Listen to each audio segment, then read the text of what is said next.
At this time, we have a patron presentation from Mr. Doug Smith, and he has a general topic of the bond issue.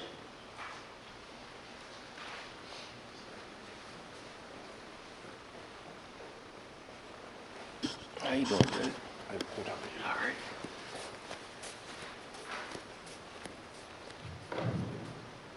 Good evening. First of all, I have to say that I love the 5 minute. I'm not going to use 5 minutes, but I'm used to going to Houston City Council, where if I've been there in the last 4 weeks, I get a minute. Right. So this is quite nice to see this. But what I came for tonight, you probably recognize or may recognize my name, because I circulated some information prior to the bond issue regarding some of the statistics that I reviewed in your annual financial statement. And as you start making decisions on how to spend that bond money, I would like you to look at some of the questions that I raised in the email that I sent out to people. First thing I raised was that in the last 7 years,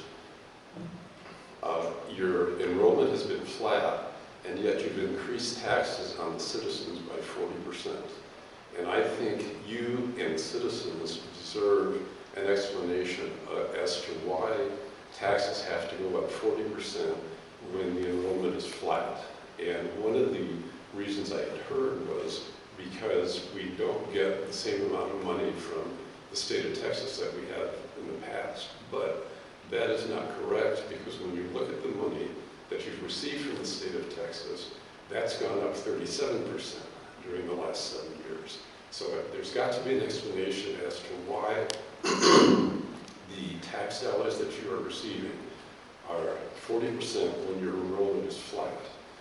Second thing that I talked about was enrollment in elementary schools. If you look at the most recent annual report, you will see that the elementary schools, the design capacity versus the enrollment is about 60% of the design capacity in total. There are some schools, of course, that maybe are above that, but also there are some schools that are way below that, where they are at less than 1/3 of capacity. And those numbers are probably even worse now, because you've lost about, I think, 4,000 to 5,000 students since last year's numbers were presented.